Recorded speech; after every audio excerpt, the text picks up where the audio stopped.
Welcome to News with a View, hosted by me, John A. Costa. This is a conservative leaning podcast. I do take views from both sides, but if it leans towards the conservative consensus, I will go with that. I'm a constitutionalist, federalist, a Republican, conservative, not MAGA. I believe that we have a system in place that works, and you can like it or not, but that's what we have. So today, June 29th, and this is episode 87. I apologize. I have not done a show in 6 days. Again, as some of you might know, I have not been feeling well. And I just need to slow it down just a bit. It's under control, but I have not been feeling well. Today, I'm going to be speaking on a few issues. There's been some major Supreme Court rulings today and more to come. I'm hoping that today will be the day. Probably it will be on the 31st, but today might be the day we get a real understanding. There have been some I'll go through the ones that I just looked at. It is 11. I started the show at about 10 after 11 Eastern Standard Time on Monday, the 29th. I'm going to be speaking mainly about the demise of the moderate Democrats. It's true. It's true. Schumer and Jeffries, progressives, and key Democrats are fighting to get these two off the leadership role. I've said before, Jeffries should never have been there. Never, ever, ever should have been the minority speaker for the House of Representatives. Just didn't have the experience, and a lot of people didn't like him. He was Pelosi's choice, and they went with it. They should never have done that. Schumer, who I said before, and I say it, without any shame, I liked Schumer. He was able to get things done. When things got dicey and the Republicans needed something or the Democrats needed something in the Senate, Schumer was the guy. He could make that happen. He could sit down with people, reason, work it out. Then he went completely now hard left, and he has no credibility. He has no credibility with the progressives. He has no credibility with the moderates. He's done for. Done for. Does he still carry some weight? Yes, he does. He does. But it won't last. And after the Democrats lose in 2026, and you're going to lose, the fallout from that, we're going to see the Democrats get even more to the left, more radical. And there's many reasons for what's going on inside the Democratic Party. And it's the DNC that is to blame. It's no one else. It's not Republican hatred or anything like that. It's lack of top leadership. They just can't get the job done. There's so many fragments now inside the Democratic Party that you can't accept what they say And you can't expect to try to figure out what their goal is. Their goal is we hate Trump. And you could have that, but you have to have something to go with it. Just hating Trump is not going to get you over the finish line.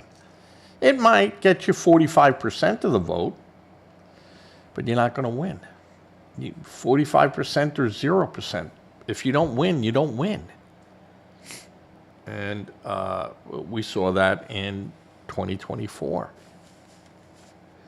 I mean, terrible leadership, terrible advice. You have the National Education Association and the American Federation of Teachers pouring tens of millions of dollars into the progressive political fight. And you say, well, that goes towards the Democrats. Not really. It's going to those candidates, their treasure trove. Some of that will reach the Democratic Party, but for the most part, that's money they get to spend. And that takes away money from a moderate Democrat. And they're getting pushed out. So you're losing a lot of your moderate political candidates. And they're being, now they're getting a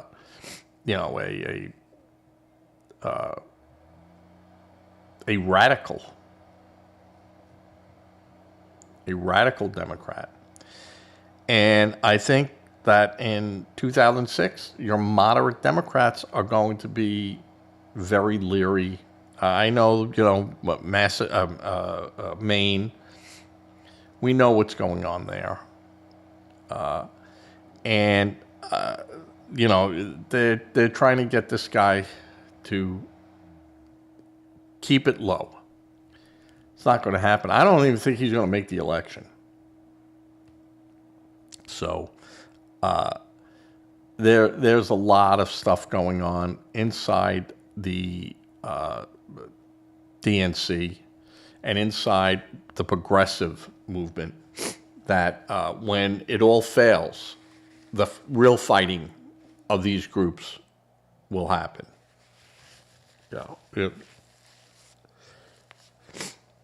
When any political party fails after election, there is a political autopsy. What happened? How did we fail? What did we do that we should have done? And I honestly think with the Democrats is they were not honest. And you could have called them Republicans, but they weren't honest. And Trump was just on the nose honest and pointed out all the horrible things and everything that failed and why it can't work.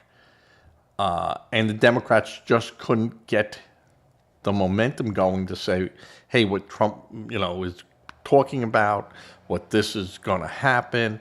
They couldn't make it happen because there was just so much insider fighting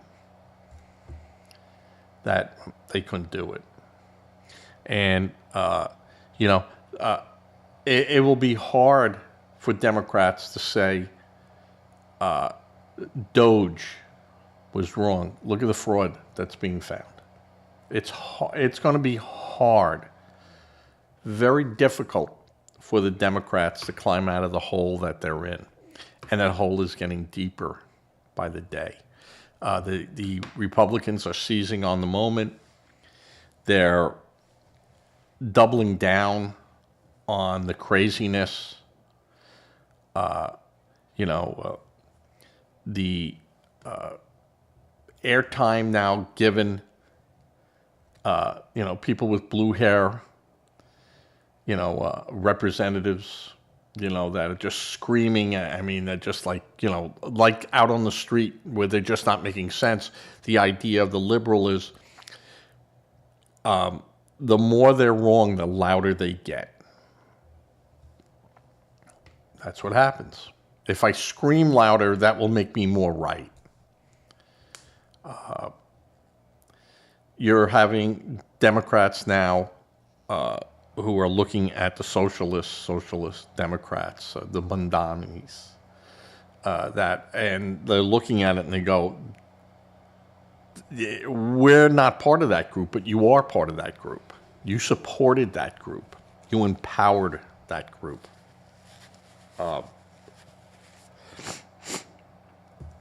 And they all try to package themselves, these social democrats. Oh, we're not communists. No, no, no, no, no, no.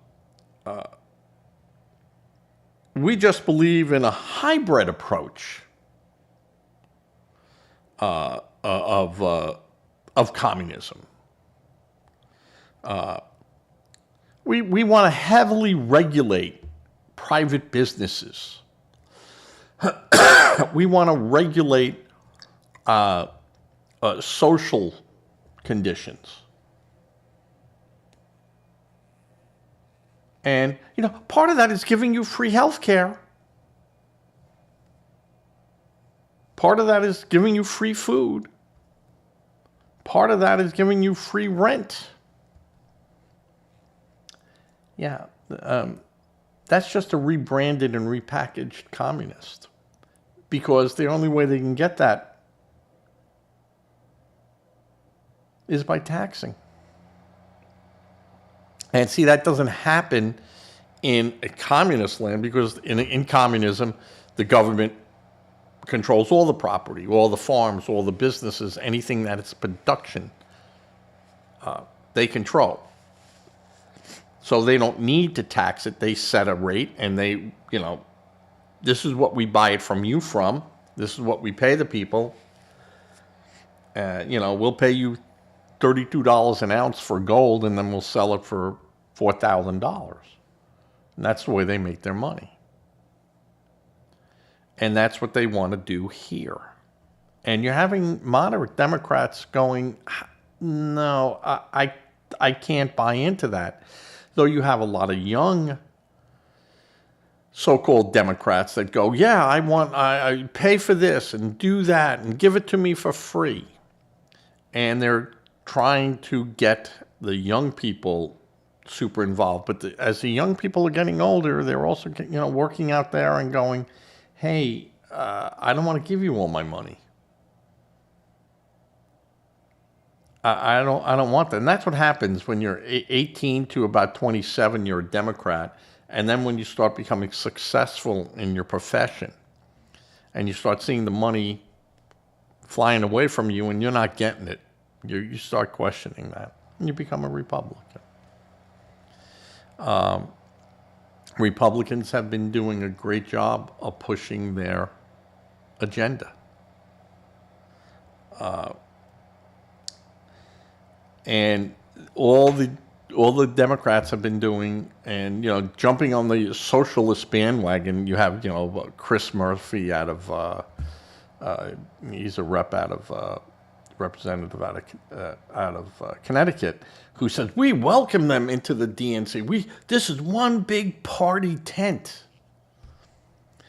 No, what he's trying to do is secure money. He needs campaign money. And like I said, the campaign money is going to other people. And these guys don't know how to collect money like Bernie and AOC. Don't agree with them. I don't, but they go out and they go to colleges. And they go out on the road. And they collect dimes, quarters, and dollars. And they do a very good job of it. A very, very good job of it. These other ones were all going to big corporate things, going to sponsors, going to dinners, having fundraisers, And they don't know how to go out there and press the flesh. So what are they going to do? No, we'll invite them in here, and they think that they're going to pay to play. Idiots. Idiots. And when you guys lose, and you will lose, because all you're screaming about now is that when we take over in 2026, we're going to impeach. Well, what about anything else that's going? No, we're going to impeach. We're tired of it. America's tired of it. They don't want to hear that anymore. You have 42% of Democrats consider themselves as social democrat friendly. So that means that you have 48% elsewhere, and that gets broken down into numbers. And you have probably in 2024 about 5% of your Democrats voted for Trump. That's all he needed. That's all he needed. And now that number is going to say how many Democrats are going to vote Republican, or what is the projection of people that are so upset with their party, the Democrats, that either they're not going to vote or they're going to hold their nose and vote for a Republican. And that's gone up as high as the projection of 15%, which is huge on how close these races are now starting to shape up to be. That should be extremely concerning to Democrats. That if you lose 8% of your base in a particular state, those numbers are insurmountable when you're running 48 to 52.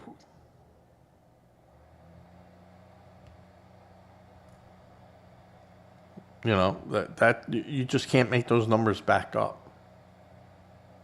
And of course, there'll be blue wins and things, and that's to be expected.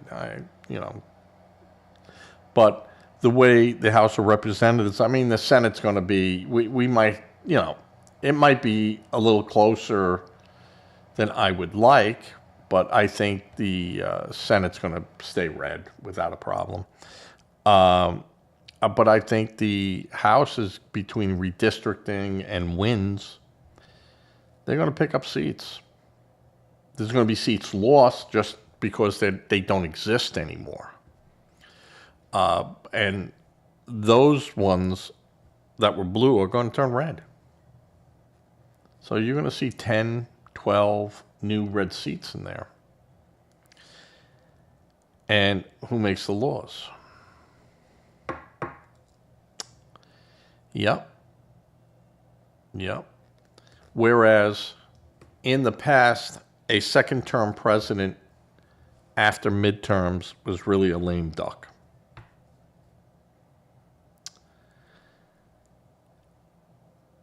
Trump might not be so lame. Not that he's going to run for a third term or anything like that, but his power base to control into 2028 will be huge. We're seeing where he has influenced states. That has to be recognized by the Democratic Party. And there are good Democrats out there. I'm not saying every Democrat's bad. That would be foolish. And it'd be unrealistic to say that. I think their message is terrible. And their logic doesn't make sense. At least not to me. Might make perfect sense to someone who, who's on the system, getting money and everything like that. Yeah, I certainly don't blame them. You made me this way, so now you must pay. Yeah, I'm not going to fault that guy for that. Because I could definitely see myself doing it. So, Mr. President, I will get in touch with you. I keep telling you, when I'm doing my show, I can't take your call. Unless you 911 me, then I, of course, take your call. And I know I said I was going to talk about the Supreme Court, and some of your decisions didn't go the way you wanted it, and I said they wouldn't. So, let me get back here. So you have anywhere between 8 and 15% of a defection rate. And now that's today. We're not talking November, but, and anything can happen in between that. But historically, most voters have about a 2 or 3 months memory of events and things that happen in front of them.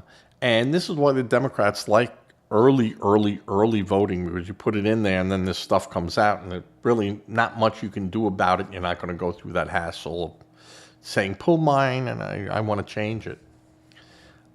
Some states allow it, but it happens very infrequently. So I see bad news coming out in July, August, September against a lot of these candidates. And a lot of these candidates, are running on the idea of, socialism. And they now have all the races are over for the primary. So now you get to have to debate and speak about these things. And I think that when that starts coming out, how are we going to pay for that? Well, we're going to tax them. Well, we don't have that many people here to tax like that.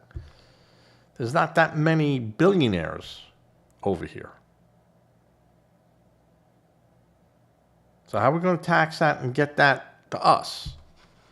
Well, I'm going to have to go after the company over there and then this manufacturer and this one. And they go, well, yeah, you could tax us. When I do that, I got to cut jobs.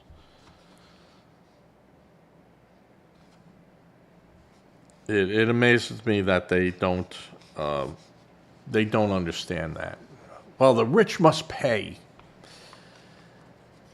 And, you get your Democrats that are out there screaming, look at that, they didn't pay any taxes. This guy doesn't. Those were laws passed by Democrats and Republicans, tax codes. And unless you say that they're violating it,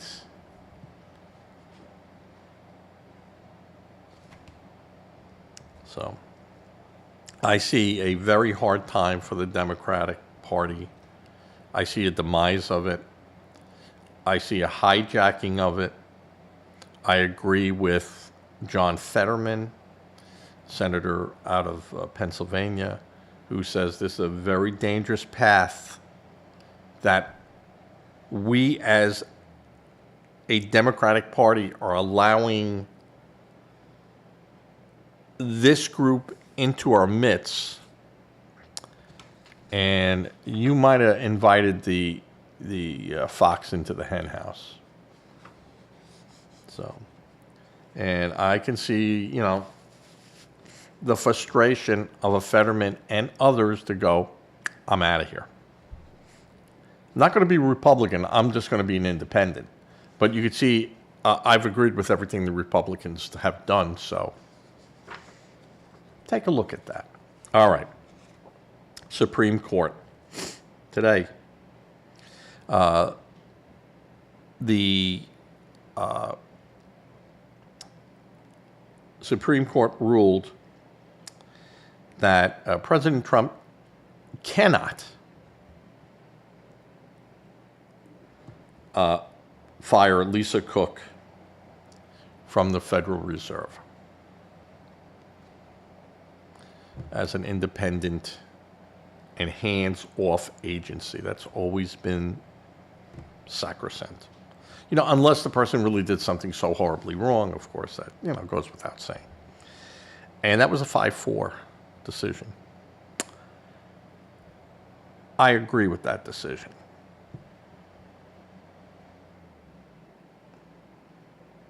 I agree with that decision. So, I think that was a good ruling by the Supreme Court.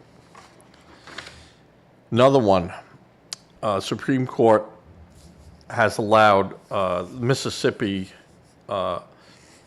rule of counting ballots received after Election Day, but they must be postmarked no later than the day of the election, and opened and received within the 5 business days window. And that was also a 5-4 ruling. I agree with that. Now, there's about 30 states that do that already and have these rules in place. States decide that issue. That's not a federal rule. So I'm all for the states being able to do that. Some states even go further. There's some states that say if it's a overseas vote, people from overseas or military people, that can go longer. And that's why some of these elections are held 2 weeks. You know, we can't, it's so close that those ones could tip the scale. So we can't say yet because we have not received everything yet. But after that 2-week window, if we don't get them, that's it. Even if they came in on the 15th business day or the 15th day, can't count it.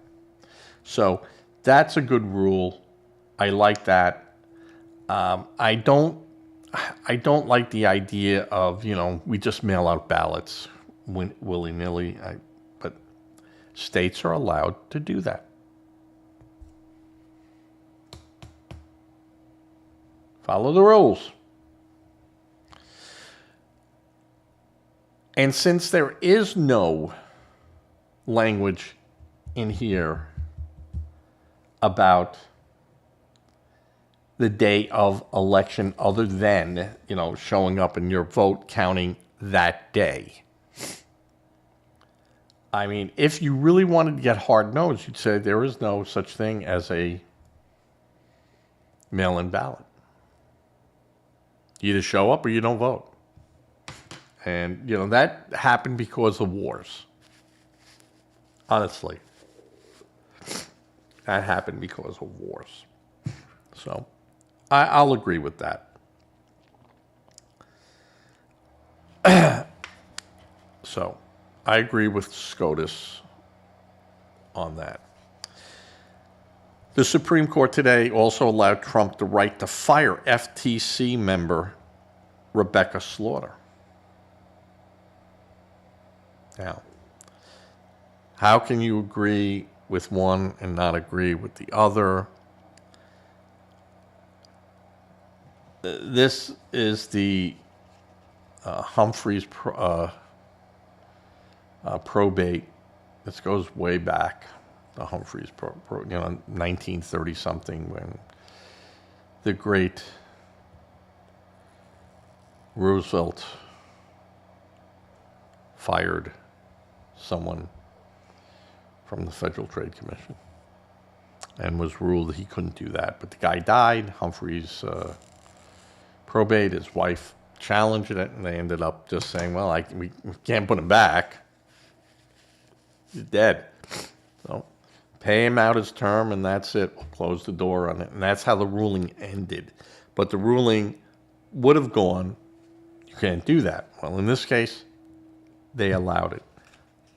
I Me personally disagree with that ruling. Don't agree with it. I think that if they're vetted through the Senate, you have to go to the Senate and explain why you're doing it. And there's only like 3 reasons. And one of them, I don't agree with their political stance, or I don't like the person, or no, you can't do that. So I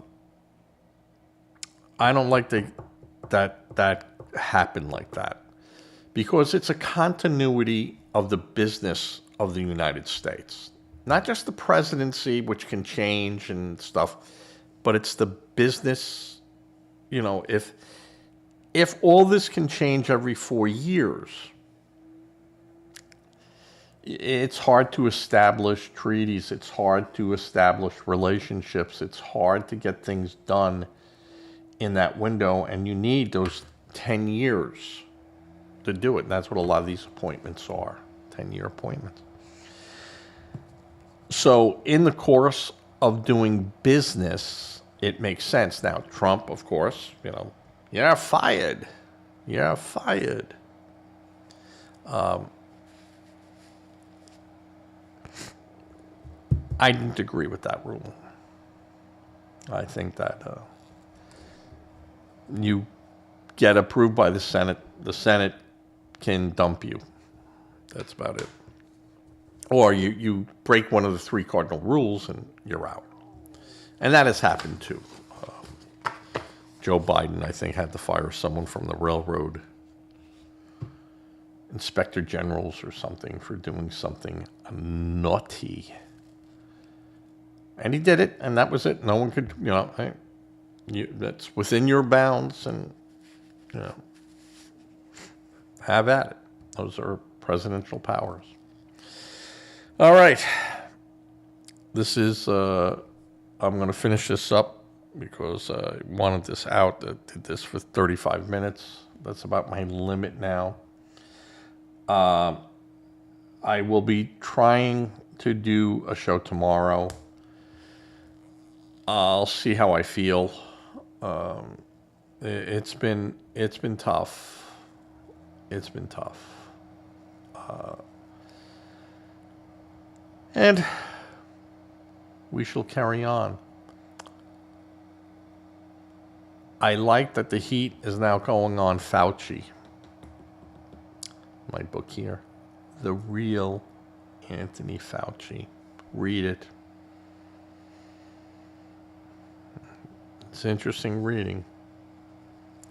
And, though he's been given presidential pardon. So,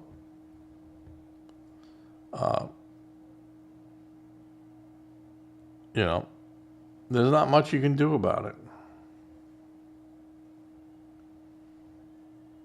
Not much you could do about it.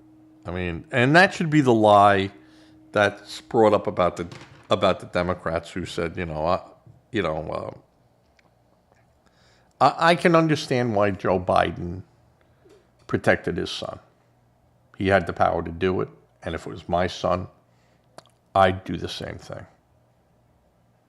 I'll take the slings and arrows for it. But, Hunter had agreed, admitted, said his guilt, and had accepted a plea deal. His taxes were paid. He went through drug rehab. He did things, and made a deal. And at the last moment, they pulled the deal on him. Yeah. A deal that they made with 99% of the people that were charged with the same crime that he was.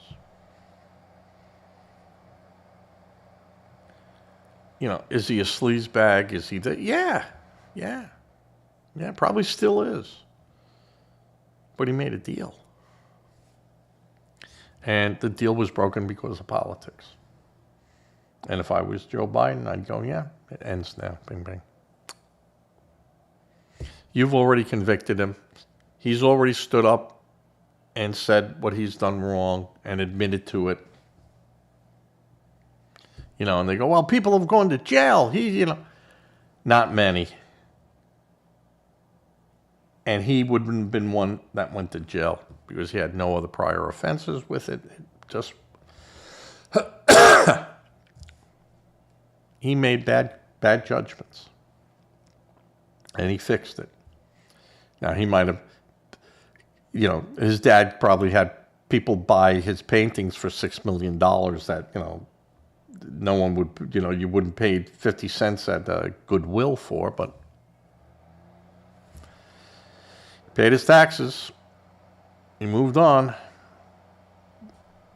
Not a nice guy. He's a dirtbag, but lots of dirtbags out there. All right. With that, I just wanted to clear the air with that. But Anthony Fauci, nothing will come of it unless they get him on the stand and he lies from that point, because then he won't be protected. And if I was Anthony Fauci, I would never see the inside of a court or a deposition.